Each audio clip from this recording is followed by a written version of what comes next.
رسول خدا کی دایا حلیمہ کی بیٹی کا قرآنی آیات سے یہ ثابت کرنا حجاج بن یوسف کو کہ مولائے کائنات امیر المومنین علیہ الصلوۃ والسلام باقی خلفائے راشدین پر برتری رکھتے ہیں۔ رسول خدا کی دایا حلیمہ کی ایک بیٹی تھی جو حجاج بن یوسف کے زمانے میں جب وہ کوفے کا حاکم تھا اس وقت زندہ تھی۔ عمر رسیدہ اور ضعیفہ تھی، لیکن علی علیہ السلام کی چاہنے والی تھی اور برملا مولا کی فضیلت بیان کرتی تھی اور حجاج جیسے سفاک سے خوف نہیں کھاتی تھی۔ حجاج بن یوسف ثقفی کے بارے میں یہ قول مشہور ہے کہ اسے ہر روز اس وقت تک چین نہ آتا جب تک 2 سے 3 افراد کی گردن نہ اڑاتے۔ اس قدر لوگوں پر اس کی وحشت تھی، خصوصاً اہل بیت علیہ السلام کے چاہنے والے اس سفاک سے ہمیشہ خوف کھاتے تھے۔ ایسے میں یہ خاتون علناً لوگوں میں مولا علی علیہ السلام کی فضیلت بیان کرتی تھی، اور جب یہ خبر حجاج تک پہنچی تو انہوں نے اس بزرگ خاتون کو بلاوا بھیجا اور اپنے دربار میں حاضر کیا اور ان سے پوچھا کہ اے عورت، ہم تک خبر پہنچی ہے کہ تم علی ابن ابی طالب کو باقی خلفاء پر برتر سمجھتی ہو۔ اس سوال پر حرہ نامی خاتون نے بغیر کسی خوف کے جواب دیا کہ میں اس طرح کی بات میں نے نہیں کی ہے، کسی نے بھی یہ بات کی ہے جھوٹ بولا ہے، کیونکہ میرا عقیدہ ہے کہ مولا علی علیہ السلام نہ فقط خلفائے ثلاثہ پر برتری رکھتے ہیں بلکہ رسول خدا حضرت محمد مصطفیٰ صلی اللہ علیہ وآلہ وسلم کے علاوہ باقی تمام انبیاء پر بھی فضیلت رکھتے ہیں۔ جیسے ہی حجاج نے یہ بات سنی غصے سے سیخ پا ہو گئے اور چیخ کر کہا، وائے ہو تم پر! اے عورت، کیا علی اولو العزم پیغمبروں پر بھی فضیلت رکھتے ہیں؟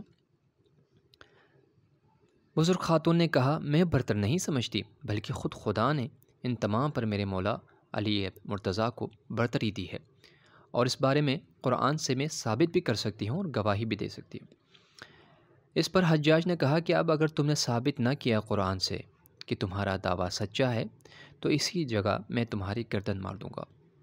حرہ نے ثابت قدمی اور اطمینان سے کہا، میں ثابت کروں گی قرآن سے کہ مولا علی علیہ السلام کیوں حضرت آدم سے افضل ہیں۔ اس لیے افضل ہیں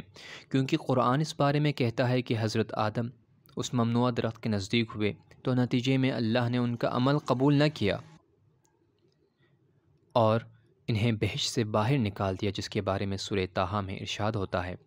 فَأَكَلَا مِنْهَا فَبَدَتْ لَهُمَا سَوْآتُهُمَا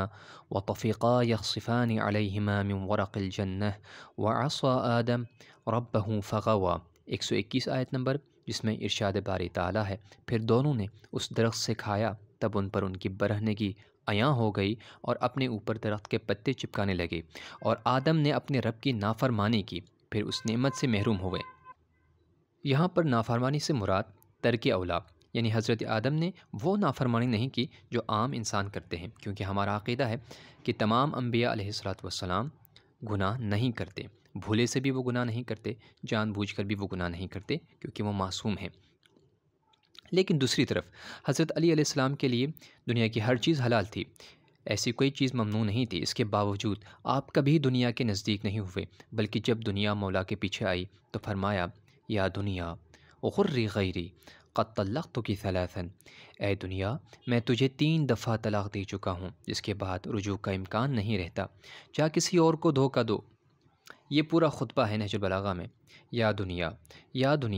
الیک عنی ابی تعرستی ام الی تشوقتی لا حان حینک ہیہات غری غیری لا حاجت لی فیکی قد طلقتک ثلاثا لا رجعة فیہا۔